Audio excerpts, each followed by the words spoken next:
Hello class 10th, welcome to your history class.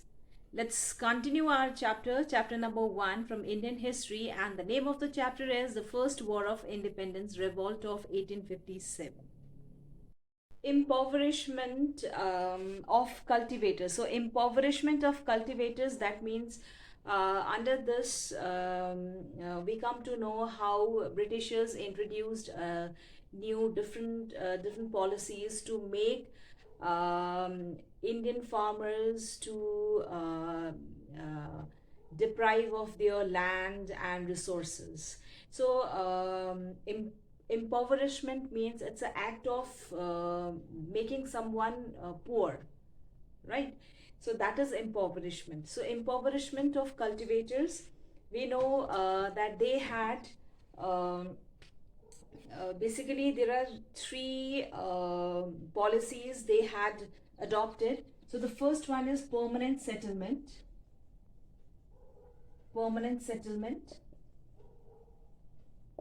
Second, they had Rotwari system, and third they introduced Mahalwadi system.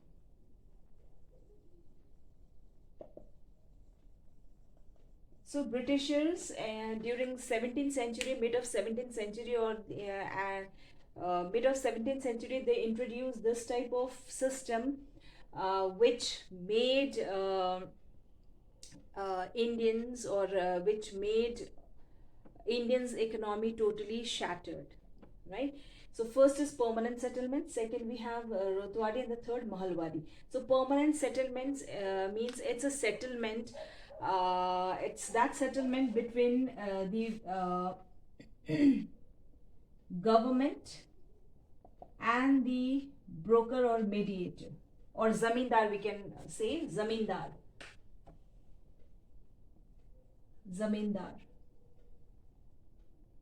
So mediator became the this zamindar. So zamindar became the mediator between the government and the peasants or farmers, right? So farmers, they have to pay tax to zamindar, and zamindar have to pay to the government, British government. So this type of settlement is was known as permanent settlement, right? So this was introduced by the Governor General of that time. This was introduced in 1793. So that came to be known as permanent settlement, right? So permanent settlement means farmers, peasants, they will have to pay tax to the zamindar, and zamindar will be paying that tax to the government, right? Now, second comes, that is Rotwari system. Rotwari, riot means what? Riot means this is farmer or workers, right? So now in this system, there was no mediator, no zamindar, no landlords. Now farmers, they will be given directly to the government at the fixed price and at the fixed time, specific period of time. So that was Rotwari system. Now come to the Mahalwadi system. In this Mahalwadi system, mahals means villagers. So the village head is going to collect tax, right? And the village head is going to collect tax, and after collecting that tax, the village head will be giving to the government at a fixed price and at a specific period of time, right?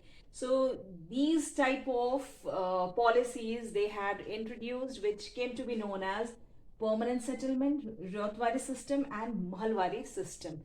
And all these systems were like these systems were actually introduced in India so that the Britishers could be benefited, right? So that Britishers could utilize the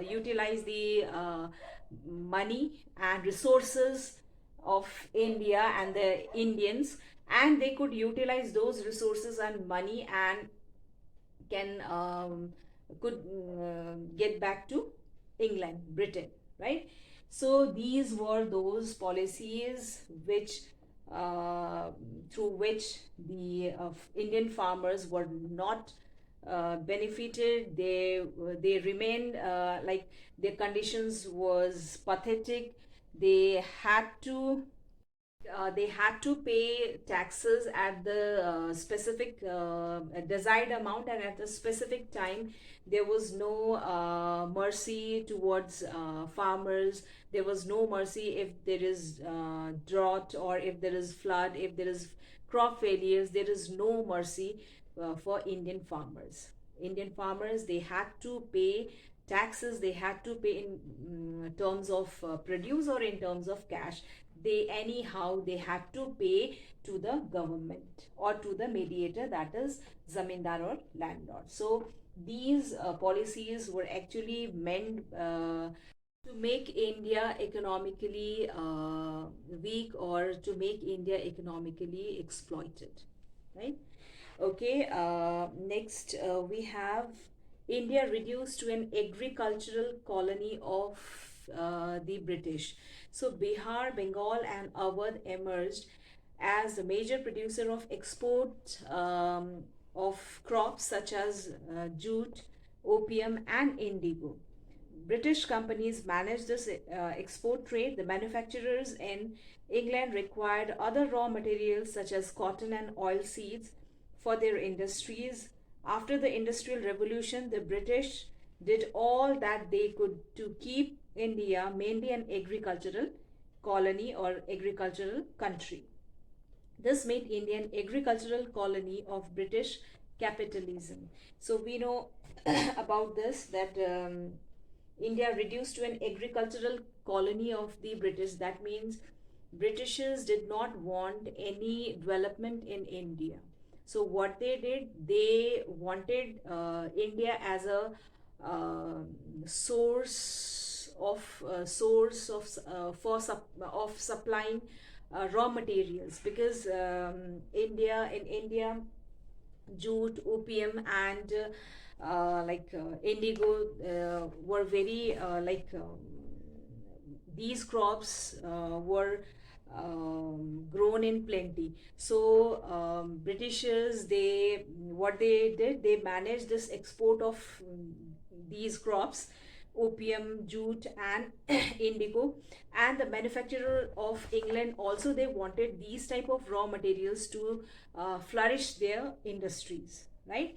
So after the Industrial Revolution, the British did all that they could keep India mainly an agricultural country, because as I told you, Britishers did not want any development in India. They wanted to use India as their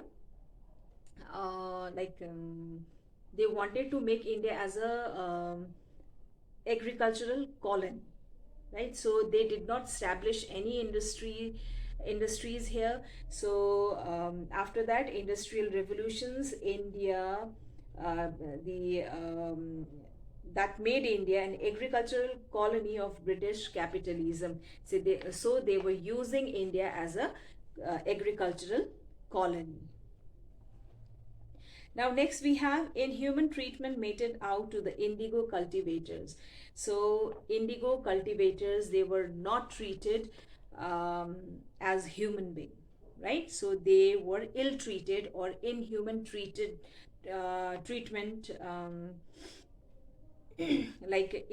inhuman treatment meted out to the indigo cultivators. In 1833, the Englishmen were permitted to acquire land and settle down as a planters in India. The peasants were forced to cultivate indigo and nothing else in the fields chosen by the English planters. So Indian farmers, they could not grow any crops according to their wish. Why? Because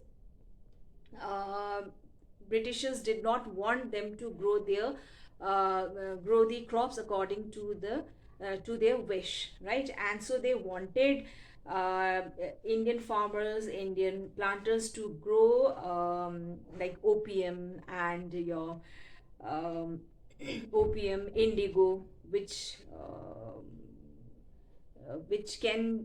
could be used as a raw materials in England industries. So the peasants were forced to cultivate indigo, nothing else, in the fields chosen by the English planters. Their crops were wantonly uh, destroyed by the planters, their houses burned, and their cattle carried off as plunder. So, if somebody opposed somebody means if the farmers opposed to do so, then their houses were burned and their lives were destroyed and their cattle were carried off as a plunders. So this type of inhuman treatment or meted out to the indigo cultivators became one of the causes for the revolt of 1857, right? So that really this type of inhuman treatment or this type of inhuman treatment really saddened and really destroyed or deserted the Indian farmers' lives, right? Okay, now next is annexation of rent-free lands and states. In 1852, an Inam commission was appointed to inquire into the title deeds of the owners of large states. Many landowners pleaded that they could not produce their title deeds on account of passage of time. The government did not accept the pleament's request and confiscated about 20,000 states. So this resulted in a lot of discontentment among the people. Discontent means unhappiness among the people. So the landed gentry, that is talukdars of Awadh, faced serious hardship after the annexation of Awadh. Most of them were deprived of their estates. Proud aristocracies and says Mazumdar were reduced to beggary and servitude. In 1852, an Inam commission was established or appointed to inquire into the title deeds of owners of large states. So many landowners, many zamindars, they pleaded means they requested the government that they could not produce their deeds on account of the specific period of time and that much amount of produce, right? But the government did not accept, they rejected it, and because of that the government confiscated means captured some 20,000 states, right? So this resulted in a lot of discontentment, unhappiness among the Indians or the among the Indian people. So the land gentry talukdars of Awadh faced serious hardship after the annexation of Awadh. Why? Because most of them were deprived of their states. Deprived of means they were driven out from their states, from their place, as well as the proud aristocracies. Proud aristocracies means the aristocracy means it's a person who is holding high status or your high status or noble people, right? So those aristocracies, they say that they were reduced to beggary and servitude. That means they were on the road, right? Okay, because they lost everything. Now, next is loss of livelihood. Millions of artisans and craftsmen who lost their job had no alternative source of income.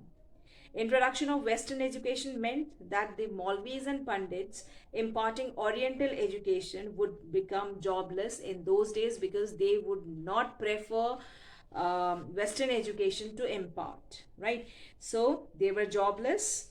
Annexation of Indian states meant loss of livelihood for thousands of native troops.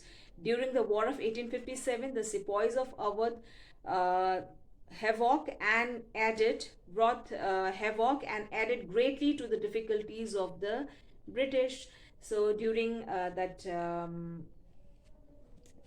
the War of 1857, the sepoys of Awadh wrought havoc. That means during the War of 1857, the sepoys means Indian soldiers of Awadh wrought havoc. That means mentally and physically they were well prepared, and they revolted against the Britishers and added greatly to the difficulties of the Britishers, right? So they made this time they made Britishers really difficult to withstand, right? Now the next economic cause is big famines. So life was hard even in years of normal crops. Indian farmers' lives were really difficult even in years of normal crops. When famines came, people had to dispose of their land. Dispose of their land means that land is taken by the Britishers in case if they could not return in terms of tax, cash or produce, right? So dispose of their land, cattle and the household goods also to procure food. So there was instances of mothers selling away their children for a few days food. So there was a few instances or incidences were there where the mothers selling their children for few days food, right? So their lives were like hell, right? Means their lives were hell because of the Britishers made their life hell. Now the big famine of 1837 to 38 made people desert their villages and wander in search of food. Wander means they moved from place to place in search of food. Famines were no doubt, means famines means natural calamities, maybe flood or drought, right? So that result, no doubt, the result of drought or other calamities, the government could lessen people's misery, but it seemed that it had no will to act. So okay, in a state of listening to the problems or in a state of listening or lessening to the misery, Britishers, like it seemed that the Britishers had no mercy towards Indian farmers, right? So like in a state of lessening or lessen their misery, their problems, it seemed that it had no will to act, right? So these were the causes, economic causes, which made Indian farmers and Indian people deeply saddened, and they took a step forward against the government or against the British company, right? Okay, so here we have completed several economic causes. We have discussed several economic causes of the uprising of 1857. Now, your homework is you just go through the events of the war. So events at Meerut, events at Delhi and Kanpur, Lucknow, and events in central India, Jhansi and Gwalior. So the events of the war, you are going to read out yourself, right? Now, after this, we are going to discuss about the causes of the failure of Revolt of 1857, right? Though it was very intense, but this War of Independence was failure. So several reasons were there for the failure of this uprising of 1857. So this we are going to discuss in the next video, next class, right? Till then, okay, bye.